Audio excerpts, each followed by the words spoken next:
for our golf workout, we're gonna start with our warm up.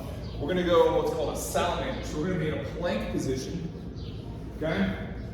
I'm gonna extend one leg, so I'm gonna straighten out my right leg, and then I'm going to roll onto the inside of my left leg, where the knee and the toe is on the ground. Notice my toe is tucked. I'm gonna roll the inside, and my long leg is gonna touch, but I'm trying not to make it help in any way. So I'll show you from the other side.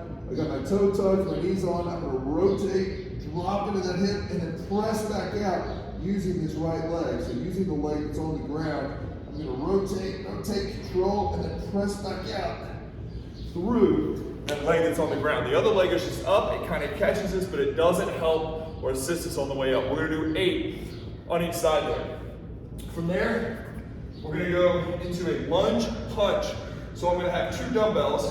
I'm gonna step forward and punch, and then pull back. Step forward, punch, and pull back. I'm keeping my chest up. I don't wanna collapse. I'm getting a lot of forward momentum. I'm coming back. Punch forward, punch back. I'm working on absorbing forward momentum with my core, my quad, okay? My foot, I'm working on absorbing that momentum and sending it back, okay? So that we can have some control. We're gonna be deadlifting here in a little bit. So I also want to absorb or warm up to some of that forward force, that anterior force, so that we can be ready for that in our deadlift. Beyond that, I'm gonna have a kettlebell. I'm gonna go into a rolling arm bar. So I'm gonna lay down on my back. I'm gonna stick out my opposite arm, my left arm as I roll. I'm gonna press up. This is my break, and I'm gonna press as high as I can to that ceiling and control this. I don't wanna shrug up. I don't wanna lose it in any direction. I wanna make sure that I've got a weight that's challenging, but I can still control. Return to the beginning. Start with my elbow on the ground, hand up. Press up, roll out, pull back down. Press up, roll out, pull back down. We'll do 10 of those on each side. In addition to this, we'll get some light kettlebell work for our hinge. Okay, if you're gonna use a hex bar, we can use a light hex bar. Just get some light deadlift, and then get a nice kettlebell here. Or if you don't have a hex bar, you're gonna use your kettlebell here. Scoop the hips back up and under you, reaching for that ankle, keeping the weight balanced front to back, especially some weight in those big toes. Keeping that spine nice and tall, and moving from the hips, and feeling that stretch in the glute ham and not in the hamstrings. Okay, we'll do 3 full rounds of this circuit in this workout. We're gonna do a deadlift followed by a box jump. Now, we can do this a few different ways. You can have the hex bar, you can have the straight bar. I'm gonna show you the kettlebell today. And I'm gonna show you 2 different variations. And some of this depends upon your skill level, some of this depends upon your intention when you're working out. If you're trying to build some plyometric and explosiveness, I'm gonna show you an option. If we're just working on some strength training, I'll show you a similar but different option. So I'm gonna hold the kettlebell here. I'm gonna find my toes. Also weight the heels, I'm spreading and flattening my feet. I'm gonna shoot my hips back. I'm gonna reach back for my ankles. When I feel that big stretch in the back of the hamstrings and the glute, I'm gonna scoot back up. Notice that none of this movement is coming from my spine, all right? I don't have to reach the ground. If I'm able to reach the ground, I can go ahead and stand on something to kind of give myself a little more clearance. If I'm holding the hex bar, same deal, just a little bit different hand placement, which is gonna disperse the connection of the upper body a little bit differently. And if I'm in a hex bar, I'm probably gonna have a little more squat into a deadlift than I would a straight leg, which is gonna be easier to perform with a bar or dumbbells / kettlebells. After I do 6 to 8 reps with the hex bar or 10, 12-ish reps with the kettlebells, I'm gonna come over to a box and do box jumps. Now, when we do box jumps, what we're trying to do is jump as high as possible. I'm pushing as hard off the ground as we can. All right, I'm not overly concerned with stacking the boxes really, really high. In fact, I'm gonna drill us to jump and land in a tall position. So we don't wanna land where we're way low here. That's just showing us a lot of hip flexion. So yes, we can get our knees really high up, good for us. I wanna see true jumping, so I wanna see our ability to stand tall and land light. So I'm gonna use my arms to go with my body, so I'm gonna drop in. So I use my arms and hips to drop. I'm loading up more of the front and the toes here, and I jump up, and I land tall, okay? I'm not having to land way low like that. I'm loading, and I'm jumping high, and I'm landing tall. And there I'm getting actual true vertical jump. Try to push that ground down, and try to think I'm literally trying to hit my head on the ceiling. And hopefully you don't have that problem, all right? Now, if you're really trying to work on some explosive movements, we've been having a few folks do this move, where we will do 2 deadlifts and then a jump. We'll do that 4 times in a row. So 1 deadlift, 2 deadlift, we're gonna go down and jump up, okay? I really like this with the hex bar. Make sure that hex bar doesn't tip up and catch your foot. We can do the hex bar with 1 or 2 reps. What's the best way to actually do it is to get a super heavy hex bar or some weight that you can't move. Towel works great with this also. Drive up, drive up, drive up, isometric, so we're holding it, let go, and then jump. Do your jump after that, okay? So what we'll do in that situation is we'll do 2 lifts, or we'll hold for like 5 seconds, and then do 1 jump. That's 1, and we'll do 4. So 2 lifts and a jump, or a 5-second hold and a jump is 1, and we'll do 4 reps. We will then rest for 2 minutes, okay? This is a big, high, max power output, strength and power, so this is a lot. So 2 minutes, if you need a 3rd minute, that's great. Your heart rate should be under 100, and you should feel like, hey, let's go get this next set versus like, oh, I hope I got this. I can't do it, okay? So make sure that you're ready to go and before you hit that next set. For our next circuit in this workout, we're gonna tie up a band to some sort of anchor. Right? I would use an orange band for lighter or a red band for heavier, but I wouldn't really go much heavier than red. Again, this is not about max power or strength, this is about some speed also. So we're trying to get, it is about max power, we're not trying to get max strength here. So it's about speed as well as strength. We're gonna start holding, the band is around my knuckles, I'm holding with both hands. I'm gonna turn to the right, back to the middle, turn to the left. Turn to the right, turn to the left. I'm trying to keep my hips still while I turn my upper body. And I'm trying to have a moment of pause in the back, but still move fast. Boom, boom, boom.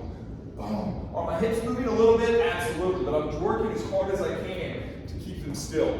I'm gonna do 16 here total, 8 each side. Okay? Then I'm gonna get on my cable and I'm gonna do my power rip. So I'm gonna scoot back, get some tension. I'm holding with my right hand, so my opposite foot, my left foot is gonna be in the front. I'm being a little split stance, fighting the big toe with both feet.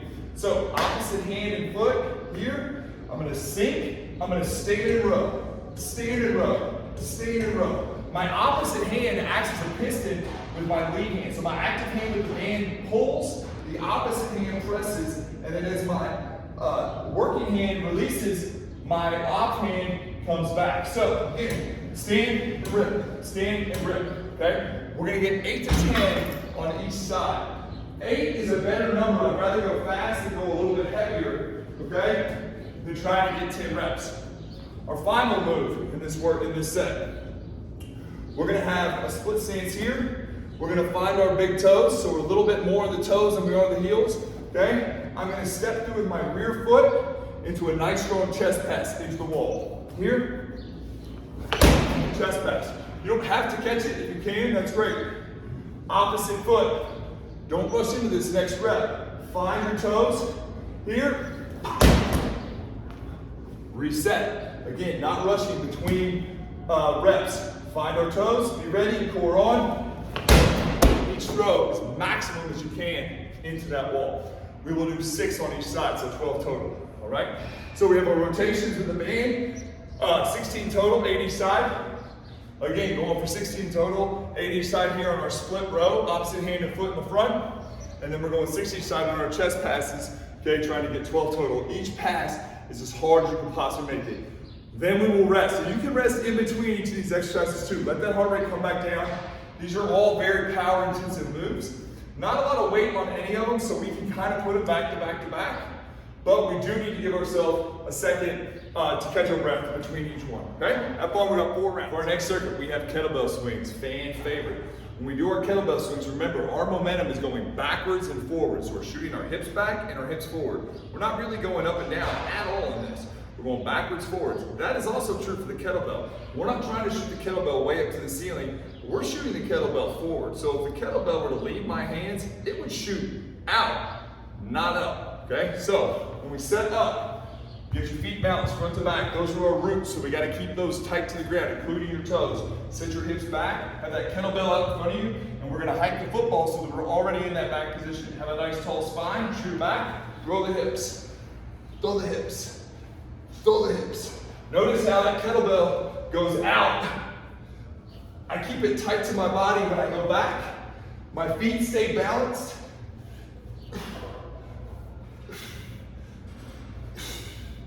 And I give a big exhale when I throw those hips. When I'm done, I come here, and then I just into the next swing, let the kettlebell go. Again, big power intensive move. After this, we're gonna go to max chin-ups. So, if you're able to do some chin-ups, we wanna get on a neutral grip bar where our hands are gonna be facing each other. If we're unable to do that, pull a bench up underneath the bar. We can take a barbell on a rack and lower it, put our feet on the ground and use that. We're trying to get 5 to 10 chin-ups, really as many as we can in that window. And then when we're on the last one, we can't do another, we jump up and do an eccentric. So hypothetically, I just did 5, 6 chins, okay? So we'll do as many as I can, okay? We'll call that 1,001, 1,002, 1,003 I can't do. I'm gonna use the bench. Here I'm using the weights to jump up, and then I'm gonna do a nice, slow eccentric here, all the way down. We're gonna do 4 rounds here. After that, I'm sorry, I forgot your med ball slams. We're gonna be here, we're gonna reach up and snap. Reach up, have a little moment of pause, and try to snap it down. We're trying to pull from our abs. So I wanna have a fun little moment of weightlessness here. In your mind, think about, we have our back swing, we have the instantaneous pause. It's not even a second. And then we throw our hips, and the upper body follows. We're gonna do the same thing here, where we swing back, and then hips, and the arms follow. Here, throw hips, and the arms follow. So the arms and the ball are gonna lag behind the hips by just an instant. And we're gonna work on that timing and that ability for the lower body to get the upper body to move. You will do 4 sets of that. We will again rest for brief moments of time, a minute, minute and a half maybe, between each of these, and then a big rest for about 2 minutes after the 10 ball slams. We will do 4 rounds, and that will be the end of our workout, and we will need to stretch. A lot of these stretches are going to vary depending upon your ability, your mobility, and just kind of what you're able to get into. So I'm going to kind of show a middle of the road right here. I'll talk to you about how you can advance it. A lot of the stuff, to be honest with you, I'm not great at either, so I can't really show the advanced version, but we'll get through it together. So we're going to be in an almost 90-90 position. This rear leg can actually kind of kick back a little bit, almost into a pigeon, but I don't want you in that true full pigeon because your hips are probably going to cramp up. We're going to have our stick almost out at 45 degrees from our knee, or in the front, and then I'm going to use my left hand to pull myself forward, my away hand from the stick, to kind of pull myself into a deep stretch for this lat. And I can kind of play with some positions. I can move over here a little bit, sink into it. I can move forward a little bit. Find that good stretch for you. Some key things. Look how high I'm reaching on the stick. You don't want to reach down here and be like, I can't find it. Look how bent my elbow is. I got to get way up there and really stretch this out and fall into it. When I find a stretch, I want to inhale through my nose, and I'm literally trying to breathe my air into that space, the space that's stretching. I mean, you're trying to breathe the air right there and let that air literally stretch it and push out. So I'm trying to breathe that air here and get that expansion, and then I'm trying to blow the air back out from there as well. Once I do that for 30, 40 seconds, whatever you can kind of take, I'm going to attach my other hand here and driving primarily from my hip, but also giving myself some assistance from my arms. I'm going to drive up, and then I'm going to lower back down under control. Reach back up and drive back down under control. Notice I'm not coming up and then dropping back down like that. I'm moving up, I'm getting that good stretch, and I'm sinking back down into it, using that stretch and kind of easing down into that stretch and then moving myself back out of it. So I'm stretching the tissue and then putting strain on it, trying to get it to cooperate with me and get a little more control in that long position. I have a plate here. Any sort of slider works, anything, a towel will work on a wood floor. Then I've got my stick, which again can be a broom or a dowel rod. I'm gonna be a little bit hip wide stance on my knees. I'm gonna have my thumbs out like this. So grab both ends of the stick, thumbs pointing out. It doesn't matter what side you start with. I'm putting one of the sticks down. If my right side is down, I'm sliding off to my left. Again, a full breath cycle. Try to slide a little more on the exhale. A full breath cycle, and then I'm gonna move it back in, sitting up, switching my hands, sitting my left hand out to the right side.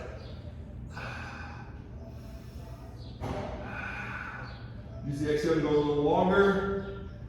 Another breath cycle in, pull back out. So when I say breath cycle, I want to send all the way out. So imagine I'm reaching here. I'm going to feel that stretch. I'm going to try to sit my hips back. When I feel that big stretch, either in my lat, my chest, maybe in the opposite side QL, wherever I happen to feel it, I'm going to try to breathe my air into that spot. Exhale, try to send it just a millimeter further. Then another big inhale into that spot, a full exhale, and inhale, and then pull it back with that exhale. Pull back, exhaling, switch to the other side. Big inhale, exhale, try to slide a little more. Inhale that air into that stretch. And on that exhale, pull back in. We'll try to get 5 or 6 on each side. The last move we're gonna have is called a frog. This is a very simple, easy, old school yoga move. We're gonna point both knees and toes out. It's very important that we don't dump our pelvis, okay? We don't wanna dump it backwards and round our back, and we don't wanna arch our back here, okay? We wanna keep it neutral. We use our abs to do that, and we sit back, and we're gonna feel a huge stretch up in our groin area, okay? We're gonna sit back into that, and we're gonna spend about a minute, minute and a half here, always breathing in through the nose. Try to breathe your air all the way down here into your groin area, so really deep. And use this time that you focus on your breathing into that stretch. And then try to literally pull. I mean it when I say pull yourself deeper. We'll do this for about a minute, minute and a half. Then you'll kind of come out of it, and we can kind of groove. Pull yourself in, pull yourself out. Inhale, pull yourself in. Exhale, push your feet and your knees down, and try to feel yourself come out of that stretch. We'll run through all those 2 times. If you got time to do it a third, great. If not, I understand that we build up a lot of time on these, but these stretches are super important. We're always, always, always breathing. If you've gotten to a point where you're holding your breath and your face goes like this, and you get on the top like that, we've gone too far. We don't own that. We're not there. That's okay. Back off of it. Make it a little easier on yourself so that we can make progress. And one day, we will get there. I promise. Have fun. Appreciate y'all. Leave comments, questions. Hit me up at VFit Gyms. Appreciate y'all. Love you very much.